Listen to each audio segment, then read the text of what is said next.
HiTV Channel 3, Jembatan Pencerahan. Marilah bernyanyi, nada-nada menenangkan hati. Marilah bernyanyi, sloka-sloka dari Weda Suci. Dari Sang Weda, sama Weda, ya Juratarma Weda. Resapi semua tatwa dan susila, lalu laksana cara menjadi bekal kita menapaki jalan kehidupan. Menjadi bekal kita. Pemirsa HiTV, Napi Orti, Dumogi becek-becek selalu dalam lindungan Hyang Widi. Beberapa menit ke depan, waktu dan luang Anda akan kami warnai dengan DOS, dengan on the spot berupa tontonan, berisi tatanan, dan memberi tuntunan guna meningkatkan kualitas radar dan bakti kita, karena HiTV Channel 3, Jembatan Pencerahan. Senang sekali bersama saya Diah Parisya Saya Arya Putra. akan mengawali dengan High Schooling Sekolah Rumah Hindu Dharma, dilanjutkan dengan berbagai rangkaian menarik lainnya.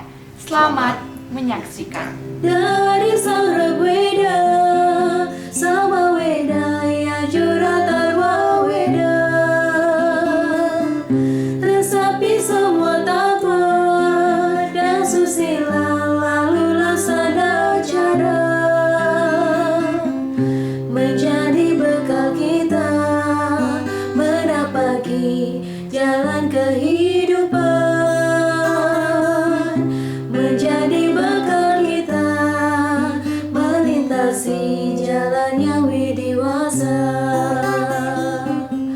Menjadi bekal kita menapaki jalan kehidupan. Menjadi bekal kita melintasi jalan yang widiwasa.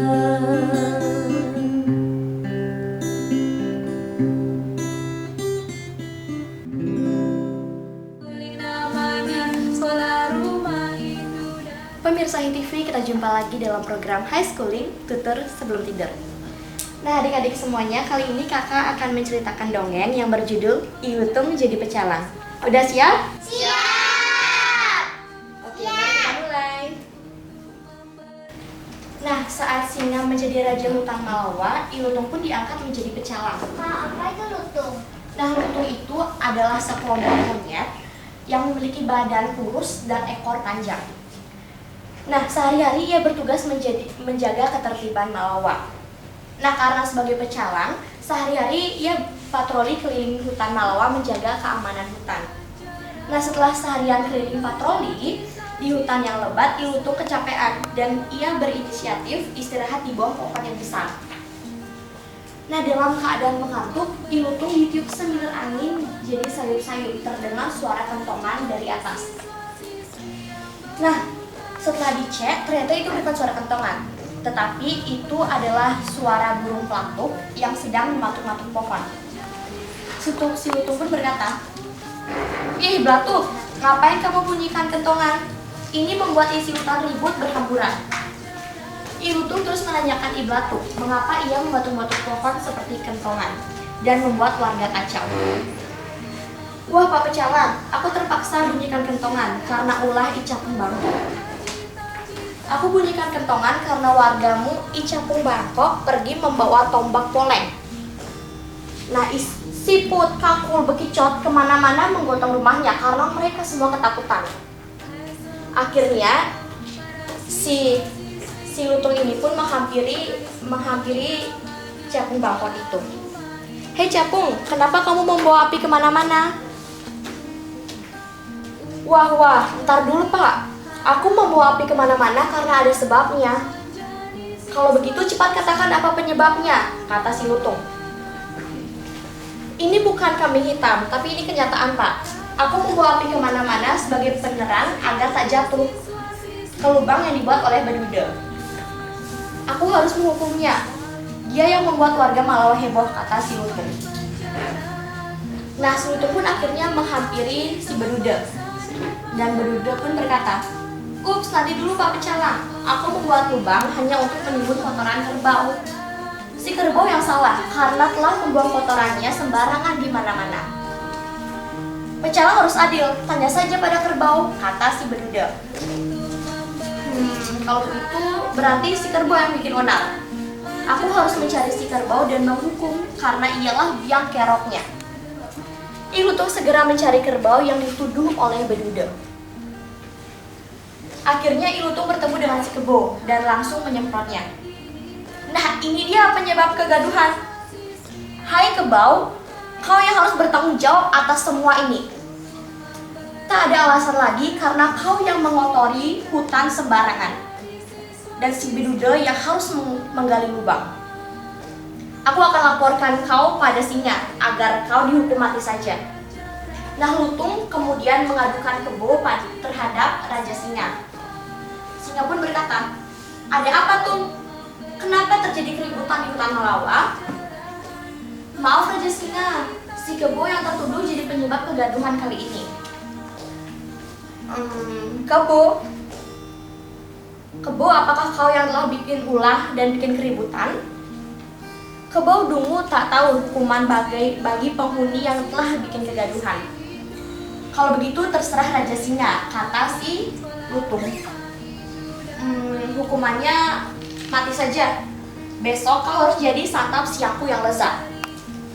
Suatu saat Kebo sedang berjalan merumput dan ketemu dengan seekor kadal lelasan. "Dal, aku ada masalah.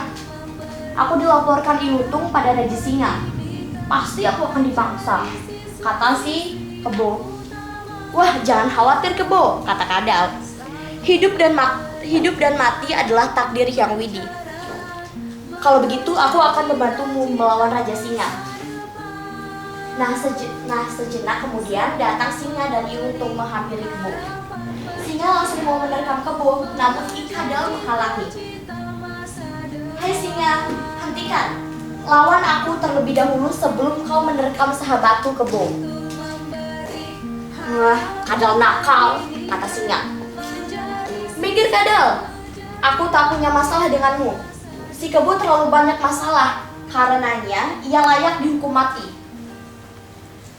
"Ah singa, jangan besar mulut, langkahi mayatku dulu sebelum menerkam Kebo," kata si kadal.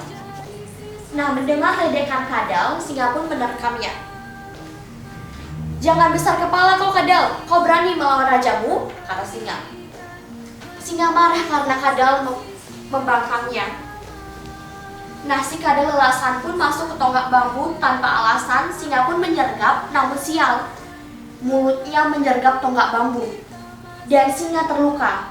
Melihat singa terluka, Lutung pun berlari. Dan singa kesakitan pun berjalan pulang. Kebo dan kadal pun tersenyum melihat hal itu. Nah, adik-adik semuanya, dari cerita ini kita bisa belajar banyak. Bahwa yang berbuat jahat akan mendapatkan kesusahan. Dan yang berbuat kebaikan akan menemukan kebahagiaan. Karena itu, kalian semua harus berbuat yang baik dan benar sesuai dengan ajaran agama. Dan buanglah sifat-sifat kejahatan agar tidak mendapat kesusahan. Nah, itulah cerita Lutung jadi pecalang yang dikutip dari buku Dyah Tantri seri Wanara Tantra. Sampai jumpa dalam tutur sebelum tidur selanjutnya dengan cerita dan tokoh yang berbeda. Salam damai, channel 3. Museum Hindu Indonesia, singgasana makna dan aksara.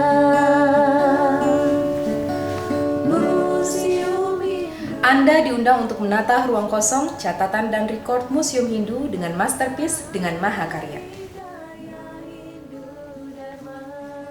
Dan puncak prestasi kolaborasi Cipta Rasa Karsa berlandaskan Satyam Siwam Sundaram. Kirimkan mahakarya Anda untuk merebut piagam Winner Record Museum Hindu Indonesia. Museum Hindu Indonesia, Museum Hindu, Singgasana Makna dan Aksara. ide yang widiwasa.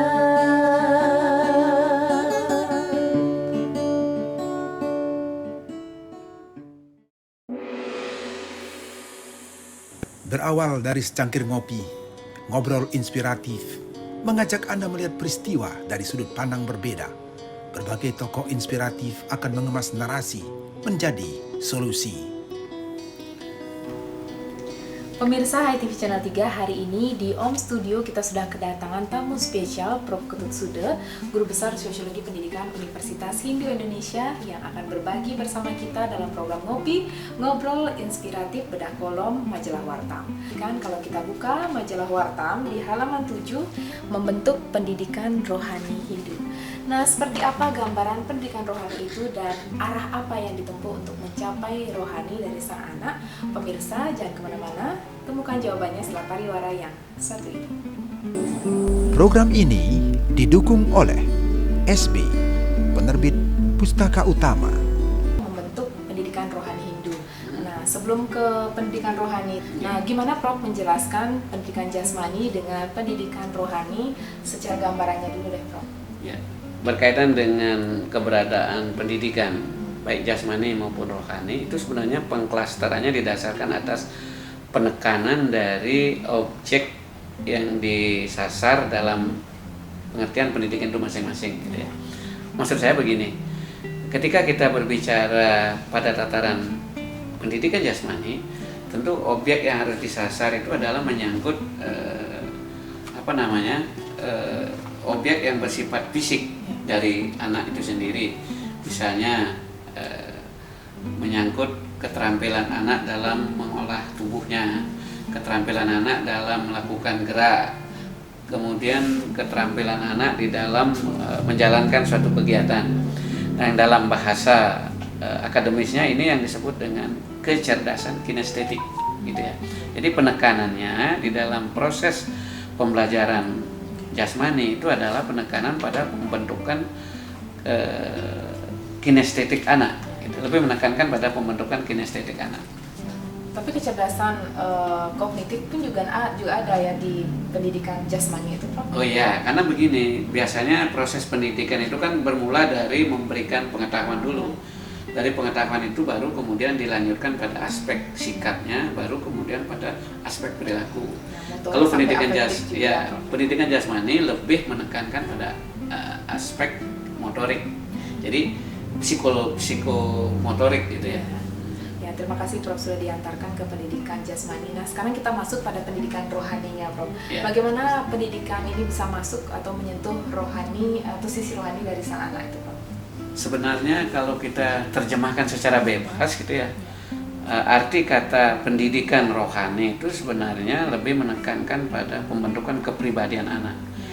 Oleh karena itu, jadi yang menjadi sasaran utama dalam pembentukan kepribadian anak itu kan aspek psikologinya. Secara psikologi, anak-anak di dalam menerima sebuah pengetahuan, sebuah pembelajaran itu kan harus mereka diawali dengan suasana nyaman, suasana senang, suasana tenang gitu kan. Bagaimana kemudian anak bisa belajar dengan baik, bisa dibentuk kepribadiannya secara baik ketika mereka sudah merasa tidak senang, tidak nyaman, tidak enjoy gitu kan. Ini yang perlu diperhatikan. Jadi prinsip dasar dari sebuah pendidikan rohani itu adalah pembentukan kepribadian anak itu sendiri. Jadi membentuk kepribadian itu tentu untuk membentuknya kita penting menyisipkan ajaran-ajaran Hindu juga di dalamnya. Tapi seperti apa jawaban dari Prof Sude? Jangan kemana-mana, temukan jawabannya setelah yang satu ini. Dipersembahkan oleh Butik Buku Hindu, altarnya Pustaka Dharma. Pemirsa HiTV Channel 3 masih di Om Studio bersama Prof Sude. Nah, tadi kan sudah menjelaskan dengan pendekatan dengan lebih pribadi lagi, Prof ya. Sekarang kita menyentuh ranah rohani anak. Nah, arah apa yang sebenarnya ditempuh dari pendidikan rohani itu dan pendekatan apa yang dilakukan orang tua atau siswa untuk membentuk pendidikan rohani anak? Di dalam proses pembentukan pendidikan rohani yang notabene saya tadi analogikan dengan pendidikan kepribadian gitu ya, tentu yang perlu dipahami baik oleh guru di sekolah maupun oleh orang tua di rumah itu adalah pendekatannya. Pendekatan yang saya maksud itu bagaimana kemudian orang tua atau guru itu mampu menanamkan kepribadian kepada anak-anaknya itu berdasarkan nilai-nilai yang bersifat humanis. Humanis yang maksud kan mengandung unsur kemanusiaan gitu ya. Artinya jangan terlalu keras, jangan dengan pendekatan kasar gitu. Jadi ketika anak-anak dibentuk kepribadiannya, tentu dalam konteks ajaran Hindu kita kan banyak mempunyai nilai-nilai kearifan lokal. Jadi orang tua dan guru di sekolah seharusnya pintar menggali nilai-nilai kearifan lokal atau local genius untuk kemudian ditransformasikan kepada anak-anak sehingga di dalam proses pembentukan kepribadiannya jangan terlalu jauh lah dari nilai-nilai agama, nilai-nilai kehidupan sehari-hari yang sering dihadapi oleh anak-anak kita di alam sekitarnya. Betul sekali Prof. Nah, sekarang kita ke contoh nyatanya deh langsung. Yang penting dilakukan atau menjadi teladan bagi anak-anak itu sendiri, terutama bagi orang tua di rumah dan guru-guru di sekolah nih, yang sering kita temui di sehari-hari Prof. Mungkin udah sering saya sampaikan lewat media ini juga ya, bahwa kalau mengacu pada perspektifnya Fuad Hasan, itu pembelajaran dalam arti luas itu mencakup 3 dimensi penting gitu ya. Yang pertama itu adalah pembiasaan. Anak-anak harus dibiasakan dari kecil. Misalnya bangun pagi, baru bangun langsung memperbaiki tempat tidur, lalu nyapu sekedarnya kan. Yang kedua itu pendidikan dalam arti luas juga bisa dimaknai sebagai upaya untuk memberi keteladanan kepada anak. Kalau orang tuanya aja enggak pernah melakukan hal itu, lalu kemudian orang tua menanamkan hal itu pada anak, saya kira ini suatu hal yang mustahil, impossible. Nah kemudian pendidikan yang ketiga itu bisa dilakukan dengan cara pembelajaran. Kalau di rumah misalnya, bagaimana caranya mengajarkan nilai-nilai, menanamkan nilai-nilai kearifan lokal kepada anak di lingkungan keluarga? Ya kita ajak dia ngobrol, kita berikan cerita-cerita, pengalaman-pengalaman yang telah kita alami dalam proses menjalani kehidupan ini, tentu dengan senantiasa mendasarkan diri pada nilai-nilai kebajikan, nilai-nilai kesopanan, nilai-nilai keharmonisan yang notabene dalam konteks Hindu inilah yang disebut dengan Trihitakarana gitu ya, bahasa kerennya.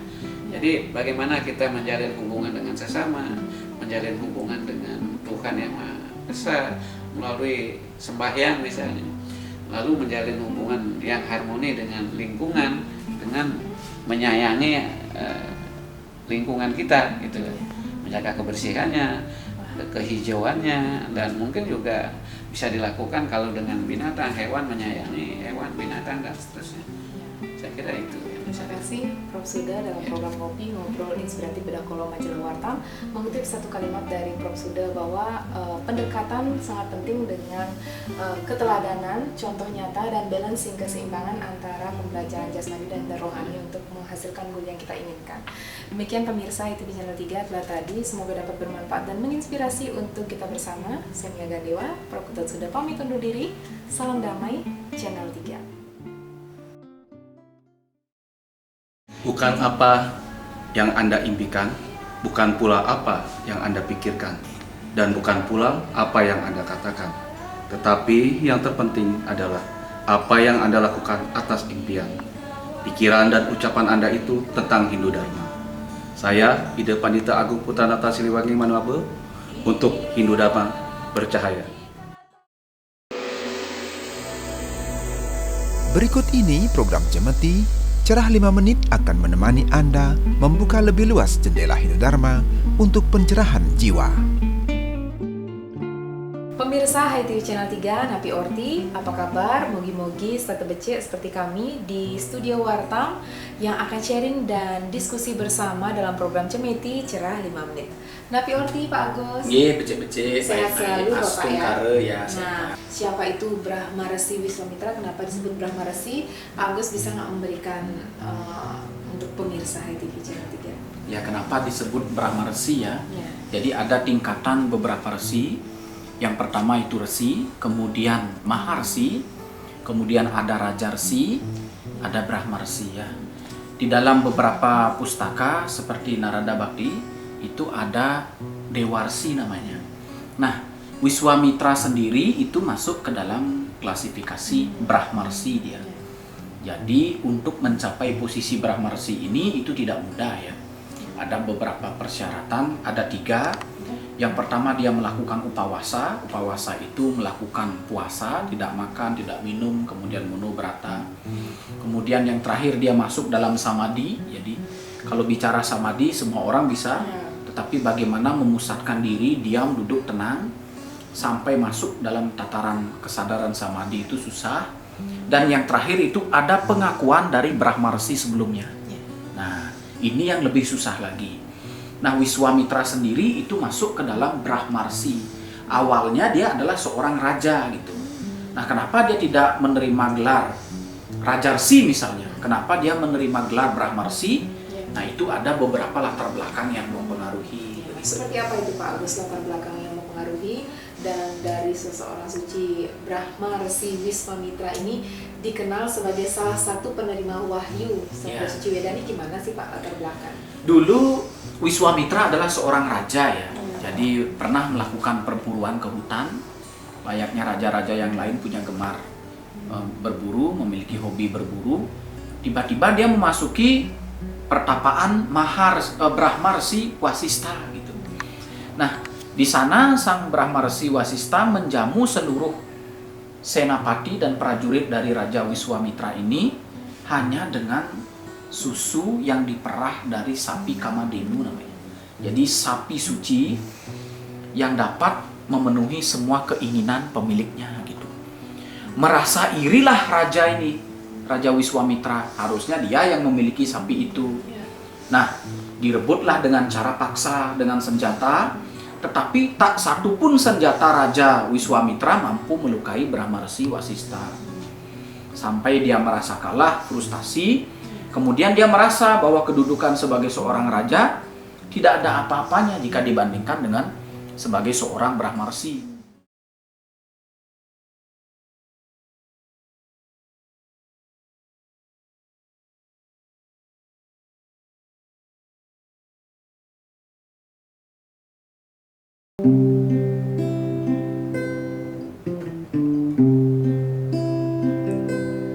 Mari dengar petualangan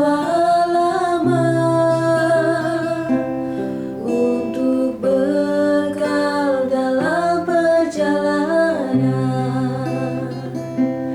agar kita tak tersesat pula. Maka ikuti jalan agama. Maka ikuti jalan agama.